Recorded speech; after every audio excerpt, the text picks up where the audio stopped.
ये सरकारी कार्यक्रम है और वहाँ के जो सरकारी कर्मी पदाधिकारी और पंचायत के मुखिया जी के नेतृत्व में ये रथ का संचालन हो रहा है और इसमें प्रेरित किया जा रहा है कि जितनी योजनाएं चल रही है उनका लाभ से वंचित कौन लोग रह गए हैं, उनको लाभ दिलाना है, उनको बताना है कि आपको इन सब लाभों से जो आप वंचित रहे हैं आप आकर के अब सही समय पर लाभ लेने का काम करें ताकि भारत तरक्की की ओर जाए।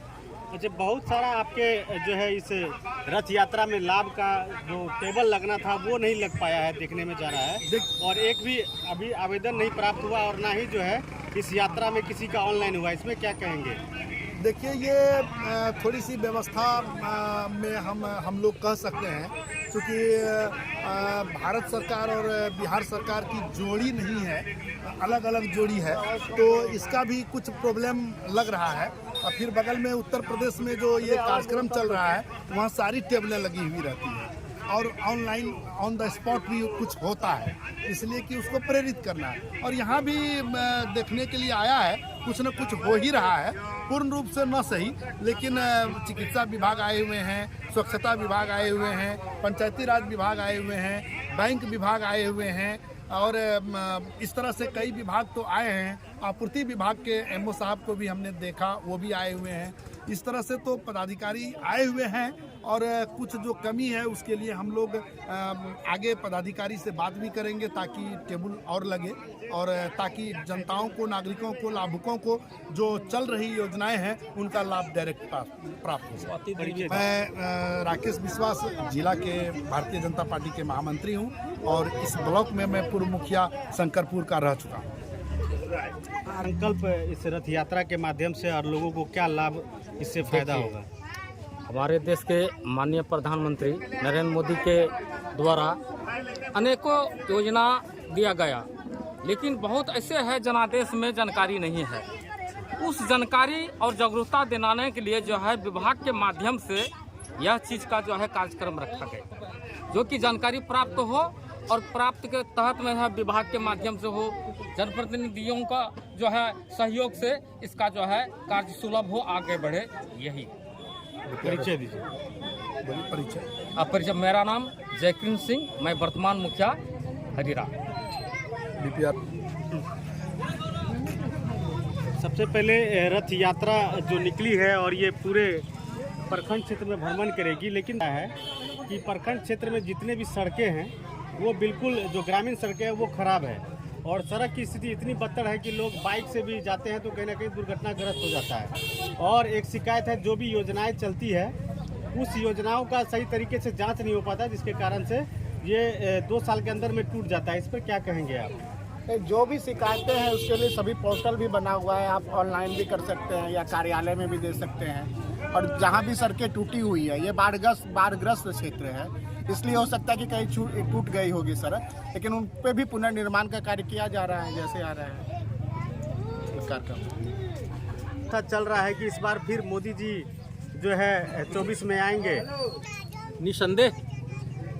निसंदेह आने वाले हैं। पहले तो 9 साल बेमिसाल था, अब 10 साल बेमिसाल होने वाला है, क्योंकि ये संकल्प विकसित भारत का जो गारंटी रथ मोदी जी का निकला है, गारंटी का ही गारंटी दे रहे हैं। आपने 10 साल में क्या करके दिखाया? 70 साल बनाम 10 साल आप देख सकते हैं। 70 साल में जो सरकारें की है उनके एवज में हमारे यशस्वी प्रधानमंत्री माननीय मोदी जी 10 साल में उससे कहीं अधिक करके दिखा चुके हैं। और चूंकि जब तक पब्लिक नहीं जगेगा देश नहीं जग पाएगा। मोदी जी का एक स्वप्न है, उन्होंने एक स्वप्न देखा है भारतवासी के लिए कि आज हम 75 साल में जी रहे हैं। आज़ादी के 75वां साल चल रहा है।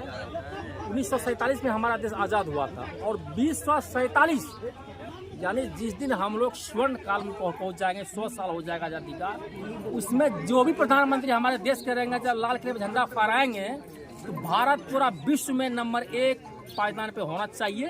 ये संकल्प के साथ मोदी जी चले हैं। उनके साथ जब तक पूरा गांव, कस्बा, देहात, शहर नहीं चलेगा वो अकेले कुछ नहीं कर पाएंगे। ये जागरूक करने का चीज़ है और जागरूक कर रहे हैं। जब हम कदम में कदम मिला कर चलेंगे तो देश जरूर एक नंबर पहुंचेगा। कहा जा रहा है कि बिहार जो है मजदूरों का राज है, ये आखिर केंद्र में सरकार है, इसको विशेष राज्य का दर्जा क्यों नहीं दिया जाता है? ये लड़ाई बहुत पहले से लड़ रहे हैं हमारी सरकार आज तो जो भी बिहार सरकार बनी है, पहले तो कंबाइंड सरकार थी, डबल टैंकर की सरकार थी, बिहार में भी बीजेपी और केंद्र में भी बीजेपी थी। बीच में यहाँ सरकारें बदल गई। हालांकि बिहार को विशेष राज्य का दर्जा मिलना चाहिए, इसमें कहीं दो राय नहीं है। चूंकि दो तरह के सरकारें बन गई, केंद्र में अलग है, बिहार में अलग है, ये संभवतः मिलेगा ही। लड़ाई जारी है, देखिए आगे होता क्या है। भारतीय जनता पार्टी जो है लगातार अभी केंद्र में उनकी सरकार है। कुछ साल पहले भी बिहार में गठबंधन की सरकार थी। उस समय से ब्लॉक स्तर में जिस तरह से भ्रष्टाचार होता है, उस पर देखने के लिए एक भी भारतीय जनता पार्टी के यहाँ पे मंडल अध्यक्ष है, बहुत सारे मेंबर है यहाँ पे, कि जनता किस तरह से ब्लॉक में जाते हैं, घूम के आते हैं, उनको काम नहीं होता है, सीओ साहब का चक्कर लगाते हैं, बीडीओ का चक्कर लगाते हैं। इन सबको रोकने के लिए यहाँ के ना तो जनप्रतिनिधि जाते हैं और ना ही जो है यहाँ के जनता पार्टी के जो लोग जाते हैं। इस पर क्या कहेंगे? देखिए, आरोप लगाना बहुत छोटी बात है, आरोप लगाना आसान है। कोई भी काम हो रहा है, हमारा भारत आगे बढ़ रहा है, आप इससे पीछे नहीं हट सकते। लोगों की समस्या है, उसी समस्या के लिए आज मोदी सरकार की गारंटी वाली जो गाड़ी घूम रही है, हम लोग लोगों को जागरूक कराने के लिए गाड़ी घूम रहे हैं। लोगों को अपना अधिकार पता हो। आज के डेट में आपको पता होगा कि सारा चीज़ ऑनलाइन है, आप किसी भी बड़े से बड़े पदाधिकारी का आप शिकायत कर सकते हैं। लोगों के पास हर वो सुविधा है और हर काम हो रहा है। और जहाँ काम होगा, समस्या छोटी मोटी आती है, उसको आप लोग इतना बड़ा मत बनाइए, ठीक ना। आज जो गाड़ी आई हुई है, अच्छा, इससे पहले भी कार्यक्रम रखा गया था। हम एक मिनट बता देना चाहते हैं, यह सरकारी मतलब जो कार्यक्रम है, ये सरकारी कार्यक्रम है और स्थानीय मुखिया के यहाँ से यह कार्यक्रम लिया गया कि आप अपना एक जगह चीज कीजिए, वहाँ पर लोगों को यह जागरूक कीजिए, जानकारी दीजिए। और उसके लिए हम लोगों के बीच जो पदाधिकारी भी आए हुए हैं। और ये समस्या एक दिन में विकास नहीं हो जाता है, विकास में समय लगता है। धीरे धीरे आप अगर उल्टा के देखेंगे कि पिछले, मान लीजिए कि इसी मुखिया का कार्यकाल देख लीजिए, पिछले 2 साल में कम से कम 50 रोड बने होंगे, 500 लोगों को घर मिला होगा, 200 लोगों को शौचालय मिला होगा।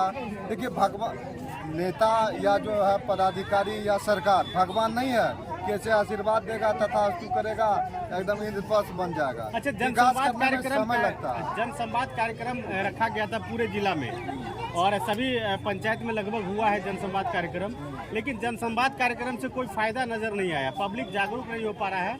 इससे क्या कहेंगे कि जो पब्लिक का जो पैसा बर्बाद हुआ है, इतना खर्च हुआ है, अगर ये जो है किसी और काम में लग दिया जाता तो आज कहीं ना कहीं जो है भारत विकास की ओर बढ़ता है। बहुत अच्छा सवाल है आपका। ये जन संवाद कार्यक्रम भारतीय जनता पार्टी का कार्यक्रम नहीं था, ये स्थानीय बिहार सरकार का कार्यक्रम था और बिहार सरकार अपने स्तर से उन्होंने जन संवाद को कराया, लोगों की जो समस्या उन्होंने सुनी है। देखिए, अगर कोई कानून पास होता है या कोई योजना पास होता है तो यूं ही ऑटोमेटिक नहीं होता।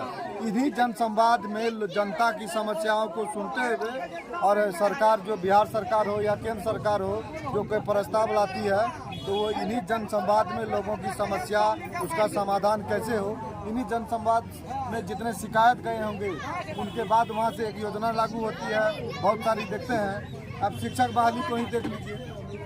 यह शिक्षक बहाली पहले पंचायत स्तर पर था, प्रखंड स्तर पर था, जिला स्तर पर था, अब इसको ऑनलाइन एग्जाम लेके बीपीएससी कर रही है। तो यही जन संवाद में जो समस्या गई है उनको सुधार करने के लिए क्या है, सरकारें अपना काम कर रही है। अब जनता को भी अपना काम करना होगा, हमें अपना अधिकार जानना होगा और अधिकार मांगना होगा, लड़ना होगा। दे रहे हैं, उससे अनुभव हो जाएगा कि 25 में किसकी सरकार बनने जा रही है। ठीक है, परिचय दीजिए। मेरा नाम हुआ महेश कुमार शाह, कुर्साकाटा के मंडल अध्यक्ष हैं। इससे पब्लिक को क्या फायदा दिला सके आप? फायदा है, विकास है, सारा व्यवस्था। नहीं, यहाँ जो लगा स्टॉल जो लगा, इसमें क्या फायदा दिला सके आप? दवाई दे रहा है। अच्छा, उसके बाद जिसको आयुष्मान भारत कार्ड बनाना है वो भी बन रहा है। अच्छा, बैंक खाता खुलवाना है, बैंक खाता खुल रहा है। तो स्टॉल के द्वारा सब कुछ कर रहे हैं। हाँ। अच्छा, आप यहाँ का पंच है, तब आगे भविष्य के लिए किसको वोट देना चाहिए? मोदी जी को। मोदी जी को। किसको वोट देना चाहिए? किसको वोट देना चाहिए? मोदी जी को। किसको वोट देना चाहिए? मोदी जी को। देखिए, मोदी में हो